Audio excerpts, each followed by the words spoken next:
I'd like to give you a little more precise definition of a worldview now that we have some experience with them.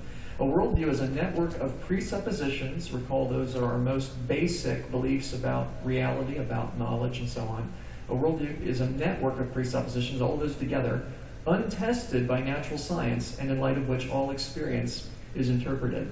Now, it's important to understand that your worldview is untested by natural science because it's your worldview that tells you how to interpret the scientific evidence, you see.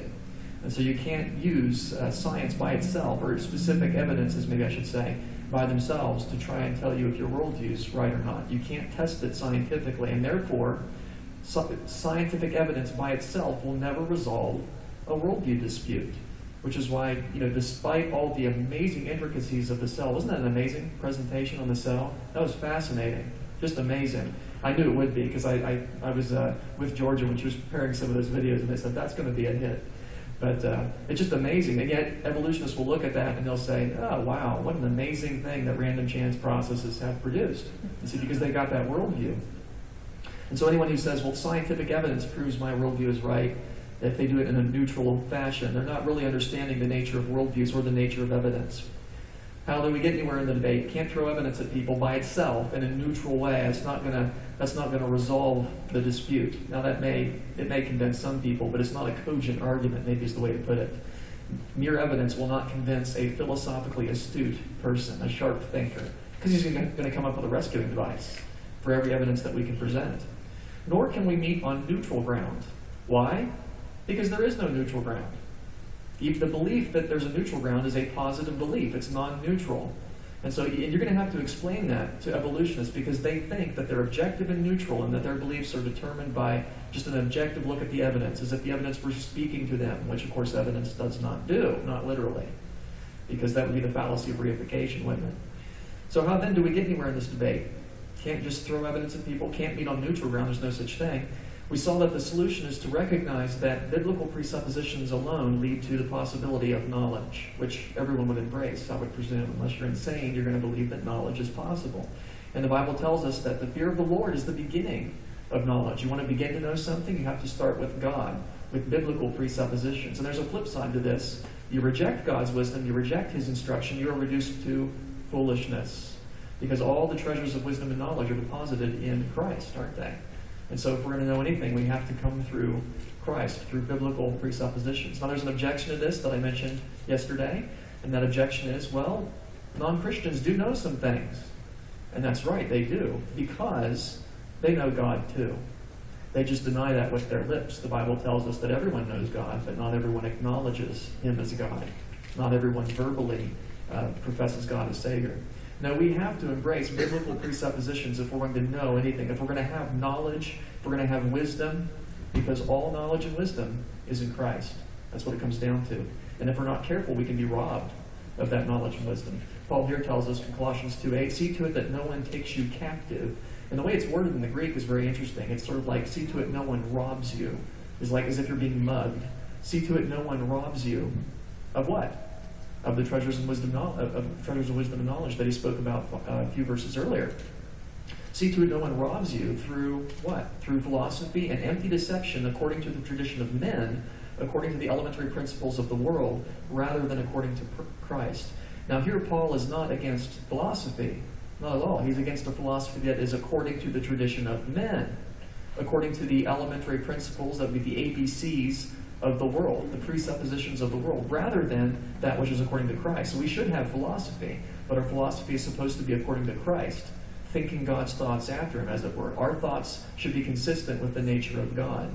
And if we don't do that, if we reject biblical thinking, the philosophy of Christ, and embrace the presuppositions of the world, then we'll be robbed of those treasures of wisdom and knowledge. We can't know anything. It's not that people don't have enough evidence. I mean, especially today, in our age of scientific age of technology and so on and so forth, where we can understand all the intricacies of the cell and the majesty of the solar system and so on and so forth. It's not that people don't have enough evidence of the biblical God. The problem is they suppress that truth in unrighteousness. You see, God has made himself known to everyone. I think it's interesting. It's not that people see the natural world and through their own neutral intelligence and whatever they conclude that there's a God. It's because God has made it evident to them. God made it evident to them. God is evident within them and has made himself evident to people. So we don't need to simply give people more evidence. That's not necessarily the solution. No, evidence is useful. But what they really need is they need to have a challenge to their worldview. And that's what we want to do. We want to do that internal critique of their worldview, showing that it fails to provide what we call the preconditions of intelligibility. Those things that are required in order for our sense experiences and our reasoning to make sense, to be intelligible. So the proof of the Bible or biblical creation is that if it were not true, you couldn't prove anything. Because the Bible alone can account for laws of logic, uniformity of nature, and absolute morality. Those are three of those preconditions of intelligibility that I told you about. And we saw yesterday, I went in and kind of zoomed in on laws of logic, and we saw how laws of logic are a reflection of the biblical God, how he thinks about things. They're a reflection of his thinking, and therefore, if we're going to know anything, we have to use God's laws of logic. And they are universal, invariant, and abstract. And that's because God he's universal in the sense that he's omnipresent. He's invariant, he doesn't change with time, and so his thinking is reflected in the laws of logic. And because all knowledge is in God, for example, there can't be any contradictions, because God doesn't deny himself. We saw how morality goes back, absolute morality goes back to the God of creation, the God who made us in Genesis, the God who is sovereign over all creation, and therefore the God who has the right to make the rules. If you reject that God, you can just make up your own rules. Why not? Right? And we saw that really doesn't work. People can't live by a relative moral code. What I'd like to do today is zoom in on uniformity of nature and talk about that a bit. The evolutionist does believe in those things as well, of course, but the problem is he has no foundation for them rationally within his own worldview. He would have to recognize that the Christian worldview is true in order to make an argument against it, in order for his argument to be cogent. The fact that he uses laws of logic is not relevant. Right? It's like the critic of air has to use air in order to argue against air. And the person using, logic, he says, well, that can't be the case, that you need the biblical worldview to have logic. After all, I don't even believe in the biblical worldview, and I can use logic. But that would be no different than the critic of air saying, you don't need air to breathe. After all, I don't even believe in air, and I can breathe just fine. Right? That's not a rational response, is it? He stands on these things, but he has no foundation for them within his own worldview. Let's talk about uniformity of nature. This is my favorite of the three. That's why I saved it till last. Because I'm a scientist, and all science is predicated upon the uniformity of nature, the notion that the laws of nature do not arbitrarily change with time or space. Keep in mind that uniformity is not to be confused with uniformitarianism, the belief that rates and conditions are generally constant in time. I don't believe that. I believe there was a worldwide flood. But the Bible does tell us that there is a certain degree of orderliness in nature because God upholds things in a consistent fashion. Operational science, the kind of testable, repeatable science we use in the present that puts people on the moon and makes your computers work and so on, requires this crucial presupposition that there is uniformity. Because if you think about it, science studies predictability, doesn't it? I do an experiment under certain conditions on Monday. If I do the same experiment on Tuesday under sufficiently similar conditions, I expect to get the same result, right? If I didn't, I wouldn't assume that nature is uniform. I'd assume something changed in my experiment. I would assume the conditions are different because it's very profoundly built into us to know that nature is uniform. God hardwired that into us because he knew we would need it. All technology is based on this crucial presupposition. You realize that? Your car wouldn't work if the laws of physics and chemistry just changed tomorrow morning, right? You got to start your car and it just it turns into a big mushroom. You'd say, well, that's a little odd, but hey, it's a random chance universe for you, right? The laws of nature are consistent over time and space. And so we say the future is similar to the past in this respect. The future reflects the past is one way of putting it. And you know that. When you woke up this morning, did you brace yourself just in case gravity should send you hurtling toward the ceiling? No, you presupposed that gravity would work as it has in the past. When you walked into this room, did you hold your breath just in case all the air should go into that corner for a few minutes? You presuppose that air would spread out as it has in the past. You presuppose that the laws of nature will be in the future as they have been in the past. And of course, the consistent Christian has every reason to believe that because God upholds the universe in a consistent way for our benefit. Now, there's something I do have to make a little caveat here because, of course, God doesn't have to. I would say laws of logic, there are no exceptions to that because it's based on God's nature. He doesn't change. Uniformity is a little different, though, because God is under no requirement to uphold the universe in a consistent way. He doesn't have to. But he does so normally for our benefit. God can do what we might call a supernatural miracle. He can do something that goes above and beyond the laws of nature. That's fine. It's not a problem for the biblical God.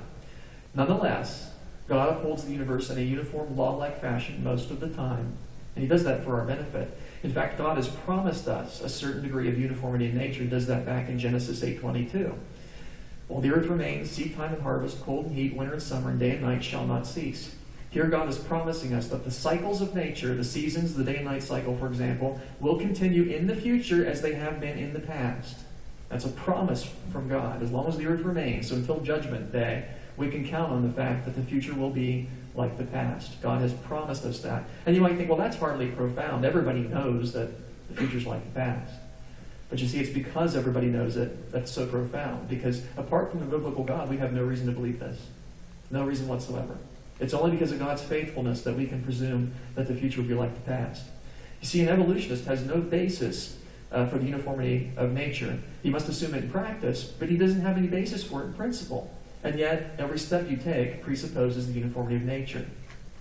An analogy that Dr. Bonson once used is that, when you stub your toe, you get up in the middle of the night to get a drink of water, and you stub your toe on something because it's dark and you're fumbling around, you stub your toe, oh, that hurts. Now, the next night when you get up to get a drink of water, you're very careful not to stub your toe again, right? You're going to say, well, this time I'm going to take it extra slow. This time I'm going to turn the lights on. Why? Because you assume that if you stub your toe again, it will hurt again, right? You take that for granted. Well, of course it will. But you see, that makes sense in a Christian worldview. God upholds the universe in a consistent fashion. He's promised us that he will. Yeah, if you stub your toe again, it'll hurt again. But in a random chance universe, why would that be? In a random chance universe, maybe the next time I stub my toe will be the most pleasurable experience of a lifetime, right? I should look forward to that maybe. Or maybe every third time I stub my toe. Who knows? You can't say. No, we take it for granted that the future will be, in certain respects, like the past. You can't live apart from that principle, but only the Bible can account for that principle. Only the biblical God. Now let's just think about this a little bit. We can't know the future because of the way our brains are wired. We can remember the past, and even there I'm being very generous because I'm granting that your memory is basically reliable, which is also a Christian presupposition. But let's just say, for the sake of argument, we can remember the past, so we know that. We experience the present. Of course, even there I'm being generous because you were presuming that your senses are reliable. But we can't know the future because there's a barrier right here, isn't there? We can't know that. How could we possibly know anything about a future that none of us have experienced? It seems to me there's only one way that that could be possible, and that is by the knowledge of God, who is beyond time, who knows the future. He declares the end from the beginning, from ancient times, things which have not yet passed, according to Isaiah. God alone is beyond time, and he has revealed some things to us. He's revealed some of his knowledge to us in his word. You see, it's only because of the biblical God, the God who in Genesis 8:22 promised us uniformity. It's only because of the biblical God who's beyond time and has told us that the future will be like the past that we can presume that the future will be like the past. That's the only way you can do it. An evolutionist has no reason, therefore, on his own worldview to presuppose that the future will be like the past. And again, I want to give you some of these responses that you might hear from evolutionists that say, oh, well, you don't need the Christian worldview to know that the future will be like the past. Because we all use that principle. We presuppose that we can use past experience as a basis for what is likely to happen in the future. That is a uniformity, the principle of uniformity. And some evolutionists will say, oh, no, you don't need that. I mean, everybody knows that. Everybody knows there's uniformity. And to which I might say, yes, but that's not my question. This is the fallacy of irrelevant thesis, for those of you that were in my logic class yesterday. Everybody knows is true, but it's irrelevant. My question is, why is there any uniformity? And for that matter, how do you know about it? In an evolutionary worldview, how can you know that the future will be like the past? This is not an answer, is it? Not an answer at all. Well, the inherent properties of matter just cause it to behave in a uniform way. That was the response that Gordon Stein gave in the famous Bonson-Stein debate. He says, well, that's just the way nature is. Matter is such that it behaves in this uniform, consistent fashion. And of course, that's not an answer either. We don't really know what the inherent properties of matter are intrinsically. All we know is what our experiences of matter have been like. But really, what he's saying here is, well, that's just the way it is. That's the way the universe is. But that's not an answer. I mean, if we're gonna debate this way, I'll say, well, creation's true then, and that's just the way it is. I don't really need a reason. That's just the way it is. That's an arbitrary response, isn't it? That's not really an answer at all. But one of the most common answers you'll get when you ask an evolutionist, why is it on your worldview you think you can use past experience as a basis for what's likely to happen in the future? Why does the future reflect the past?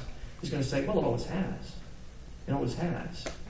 Now let's think about that for a minute, because first of all, when you first hear that, you think, well, yeah, it always has in the past. But you see, that's irrelevant to the future unless you already knew that the future was like the past. So this answer